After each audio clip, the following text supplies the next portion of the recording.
अभी यूपीएससी को लेकर जो भेदभाव वाला पूरा एपिसोड हुआ, जिसमें कैसे इंटरव्यू में नंबर कम करके पीछे धकेला जाता है, ये डिबेट चैनलों पे या तो आई नहीं, गायब रही, सोशल मीडिया पर ही ये सब चलता रहा। तो क्या आपने ये भी महसूस किया कि इस तरह के टॉपिक जहां फंसने वाले होते हैं वो अवॉइड कर जाते हैं? जैसे अभी आपने कास्ट सेंसस की बात की, जब प्रधानमंत्री ने खुद कह दिया कि हम कास्ट सेंसस करवाएंगे, तो फिर उस पर कोई बहस हमें ज्यादा देखने को नहीं मिली। सिर्फ एक दिन हुआ था, उसके बाद शांत हो गया। क्योंकि वही बात है कि सही जो कि मीडिया, पहले ये था ना कि मीडिया सच दिखाएगा कि नहीं झूठ दिखाएगा, अब वो सच झूठ से बहुत इतर हो गया है। मीडिया अब खुद क्या निर्माण करेगा। जैसे अभी देखिए एक आंदोलन चल रहा है किन बेतवा का, बुंदेलखंड वाला आदिवासियों का आंदोलन है, जिसको हम चिता वाला आंदोलन भी कह रहे हैं। लोग चिता पे लेट रहे हैं, फांसी लगा के खड़े हो रहे हैं कि हम मर जाएंगे। अगर 7,000 फैमिलीज हैं जिनका विस्थापन हो जाएगा, मतलब 40,000 35,000 लोग हैं और उनके बारे में कोई सोच रहे। एक भी दिन हुआ जब मीडिया ने उसको दिखाया? मणिपुर कितने समय से जल रहा है, अभी 2 बच्चों की मौत हुई, बगल में गृह मंत्री थे, बंगाल में 27 तारीख तक रुक रहे। दिखाया एक भी बार? प्रधानमंत्री जी का झालमुड़ी खाना दिखाते हैं। ये झालमुड़ी पत्रकारिता का दौर है। ये झालमुड़ी के ऊपर चर्चा करेंगे कि कितना बादाम पड़ेगा, कितना प्याज पड़ेगा, कितने में मिलेगी, और प्रधानमंत्री कैसे चटकारा लेंगे। चटकारा पत्रकारिता है ये इस दौर में। ये सच दिखाने को है ही नहीं, कितना छुपाना है वो दौर है।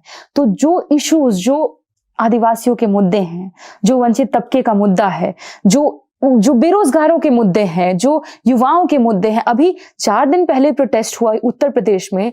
मैंने देखा लड़कों को, जो ओबीसी अभ्यर्थियों का, एससी अभ्यर्थियों का वहां पर जो 69 शिक्षक भर्ती घोटाला हुआ, उसमें कैसे उनका हक मारा गया। इस पे वो लड़के प्रोटेस्ट कर रहे थे, उनके गले में हांडी थी, पीठ पे झाड़ू थी। वो कह रहे थे कि अब यही है हमारा भविष्य अगर हमें नौकरी नहीं मिलेगी। ये दिखाया गया, एक भी विजुअल मीडिया में चला उनका। मध्य प्रदेश में आए दिन प्रोटेस्ट होते रहते, क्योंकि 13% आरक्षण ओबीसी का होल्ड करके उन्होंने रखा है। कभी भी मीडिया ने उस मुद्दे को दिखाया होगा? बिहार में बता रही हूं, एक व्यक्ति का गर्दन काट करके उसको लेके घूम रहा है, वो दिखाया गया। छोटी सी बच्ची को होली के दौरान में, क्योंकि पासवान समुदाय से है, वो रंग लगाने से मना कर देती है। अपर कास्ट के लोग उसको मार देते हैं, जो जातिवादी लोग हैं वो उसकी हत्या कर देते हैं। दिखाया क्या? राजेश विश्वकर्मा बिहार में भूख से तड़प करके पूरा परिवार फांसी लगा देता है, वो दिखाया इन्होंने? नहीं दिखाएंगे। यूजीसी में जो दलित, बैकवर्ड, आदिवासी बच्चे सड़कों पर प्रोटेस्ट कर रहे थे, शांतिपूर्वक प्रोटेस्ट कर रहे थे, दिखाया उनको? नहीं दिखाएंगे, क्योंकि ये उनसे जुड़े हुए मुद्दे नहीं हैं। इसीलिए वहां डाइवर्सिटी होनी बहुत जरूरी है। वरना ये वही कहते हैं, ये हाइपर रियलिज्म से अब हाइपर इंडिया ये तैयार कर रहा है, हाइपर रियल इंडिया, जो इंडिया से भी दूसरा इंडिया तैयार हो रहा है, दिख रहा है। जो हमें बड़े बड़े पुल दिखा देंगे तैयार हो रहे हैं, प्रधानमंत्री चमक रहे हैं, उनकी चमक दिख जाती है, उनके कपड़े दिख जाते हैं, अनुराग ठाकुर का मछली खाना दिख जाता है मंगल के दिन मंगल के दिन मछली खाना टीका लगा के, और तेजस्वी के खाने पर हंगामा कर, वो पहले की पिक्चर पे हंगामा करेंगे, पर मंगल के दिन खा रहे हैं उस पे कोई हंगामा नहीं होगा। ये हेमंता विश्व शर्मा को नाचते हुए दिखाएंगे, तो कहीं कोई मंदिर में घुस रहा है वो दिखाएंगे। पार्लियामेंट में, सदन में, संसद में कंगना रनौत का साड़ी का कहते हैं ना कि आंचल दिखाएंगे, कितना सुंदर है। हील पहनी है, स्टिलेटो पहना है, जूता पहना है, वो दिखाएंगे। जो जितने भी सदन में सांसद आती हैं, महिलाएं हो पुरुष हो, ये चर्चा तो अब ये करवाते ही नहीं कि किसने क्या बोला, कौन क्या पहन क्या, क्योंकि किसने क्या बोला अगर बता देंगे तो नौकरी पर खतरा आ जाएगा। दिखाते वही हैं जितना दिखाने का, कहते हैं ना कि थोड़ा सा जगह छोड़ रखा है, उतना ही दिखाएंगे जितना बताया गया है। वरना ये इश्यूज दिखाएंगे तो इनकी नौकरी चली जाएगी, इनको जितना, क्योंकि यही है ना कि चॉम्स्की ने एक किताब लिखी, उसमें उन्होंने तैयार किया कि कैसे एक प्रोपेगेंडा फैलाया जाता है। क्रिएटिंग कंसेंट नाम से किताब होगी, उसमें वो फॉर्मुलेटिंग क्रिएटिंग, उसमें वो लिखते हैं कि जो मीडिया जो प्रेजेंट भी कर रही है, वो इस बात से तय होता है कि ओनर कौन है। तो सारी मीडिया मैन्युफैक्चरिंग, बिल्कुल हाँ, मैन्युफैक्चरिंग कंसेंट। तो वो जो क्या कहते हैं, मीडिया जो तैयार करती है, वो भी कौन उसका मालिक है, सूत्र कहाँ से आ रहे हैं, कितना उसको दिखाने का परमिशन है। तो जो मालिक है अब तो कॉर्पोरेट हाउसेज हैं, तो अब कभी भी दिखाएंगे कि आदिवासियों का विस्थापन हो रहा है उन मालिकों के कारण, वो चलेगा ही नहीं। तो मीडिया क्या दिखाता है वो निर्भर करता है कि उसको परमिशन कितनी है और उसका खुद का मोनोपोली कितने खतरे में है। ये बताइए कि नाविका कुमार के साथ आप क्यों भिड़ गई थी? बहुत बार भिड़ी हूँ। आप किस किस भिड़ने का जिक्र कर रहे हैं? संसद सत्र पर एक टीवी डिबेट के दौरान आप उनसे भिड़ गई थी और फिर आपने उनका कटा हुआ हिस्सा पोस्ट किया था ना, जी जी जी जी जी, वो तो हर बार करती थी वो। मतलब उनका हमेशा का ये हो चुका था कि मैं कुछ भी बोलूं तो वो उस हिस्से को काट देती थी।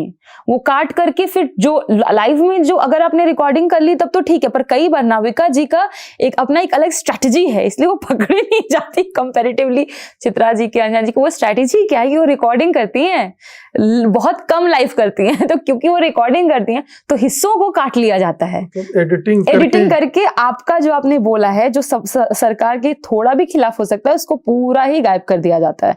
तो मुझे अभी भी याद है कि ये लोग पूरा मुद्दा बना रहे थे कि प्रधानमंत्री जी की मदर को कुछ कहा गया, जिसका हमने भी कंडेमनेशन किया। उस समय में एक और इंसिडेंट हुआ, वो तो बिहार की महिलाओं का बोली लगा उत्तर प्रदेश में, उत्तराखंड में, कि 20-20 हजार की मिल जाती हैं, और एक उनके खुद के नेता बोल रहे थे कि जो विपक्ष की महिलाएं वो कुत्तों के साथ सोती हैं। ये वाला बात मैंने वहां उठाया था, वो पूरा उन्होंने गायब कर दिया, पूरा कट हो गया। पर क्योंकि मैं रिकॉर्ड जब हुआ तो मैं स्टूडियो नहीं गई थी, मैं अपने यहाँ से कर रही थी, तो मैंने वो अलग से क्लिप बनाई थी ताकि वो प्रूव हो पाए कि ये क्या करते हैं, ये इतना डरते हैं। हम बोलने से नहीं डरते, ये दिखाने से डरते हैं। तो ये तो रियलिटी ही है। और कई बार उनसे भिड़ंत हुई है, क्योंकि वो एक बार तो ऐसा था कि उनके एक जो गेस्ट है, वो गेस्ट मतलब बहुत वाहियात बातें कर रहे थे। वो कश्मीरियों की बेसिकली लिंचिंग की बात कर रहे थे, वो जो उनके गेस्ट, इसी तरह का कि इनका भी जीनोसाइड जैसा कुछ होना चाहिए, इस तरह का। तो मैंने उनको बोला कि जीनोसाइड का जो कॉल दे रहा है, क्योंकि उन्होंने बोला कि जो इजराइलीज ने जो पैलेस्टीन के साथ किया वो इनके साथ होना चाहिए, तो मैंने उनका बहुत विरोध किया। वो क्लिप उन्होंने काट दी। उसके बाद से जिस शो में वो उनका गेस्ट जाता था, मुझे वो नहीं लेती थी। तो इस तरीके से पूरा इनका सिस्टम काम करता है। मैंने बोला कि मतलब अब दाऊद इब्राहिम को भी यहाँ बिठाएंगे क्या? आप बोल रही हैं वो प्रोफेसर है, तो प्रोफेसर इस तरह की बात करता है। तो उसके बाद फिर कई समय तक उन्होंने मुझे लिया भी नहीं था। क्या फर्क पड़ता है जब लोग हमारे साथ है, सुन रहे हैं आपके माध्यम से, हमारे सोशल मीडिया प्लेटफॉर्म से, जितने हमारे डिजिटल पत्रकार बंधु हैं उनके माध्यम से, क्या फर्क पड़ता है? बुलाओ ना बुलाओ, हम तो ऐसे भी जहां हमारी बात जानी है वो जाएगी ही जाएगी। आप ब्लैक लिस्ट हैं अभी। मतलब ये तो पता चलता है कि बहुत रेयर ही बुलाते हैं, क्योंकि इनका पूरा प्लानिंग था। मुझे जो पहले ही पता चला था कि पहले ही चुनाव के पहले ही उन्होंने ब्लैकलिस्ट किया था, पर क्योंकि बिहार में चुनाव था, इनकी मजबूरी बन चुके थे हम, इसलिए इनको लेना पड़ा। क्योंकि हमारे लीडर ने ही कह दिया था कि अगर कोई मीडिया हमारे स्पोक्स पर्सन का बहिष्कार करेगा तो तेजस्वी भी किसी भी मीडिया को अपना एक बाइट नहीं देगा उस प्लेटफॉर्म को। इनको हमें लेना पड़ा।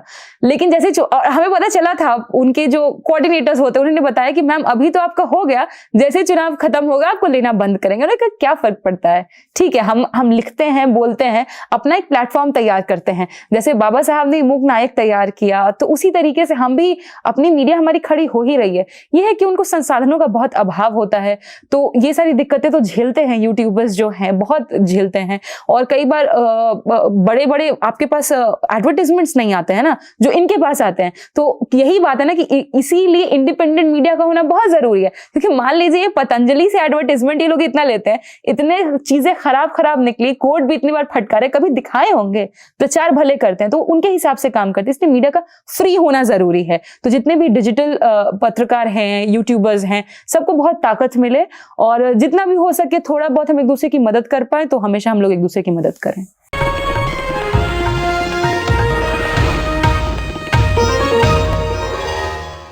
Copyright disclaimer under Section 107 of the Copyright Act 1976. Allowance is made for fair use for purposes such as criticism, comment, news reporting, scholarship, and research. Fair use is a use permitted by copyright statute that might otherwise be infringing.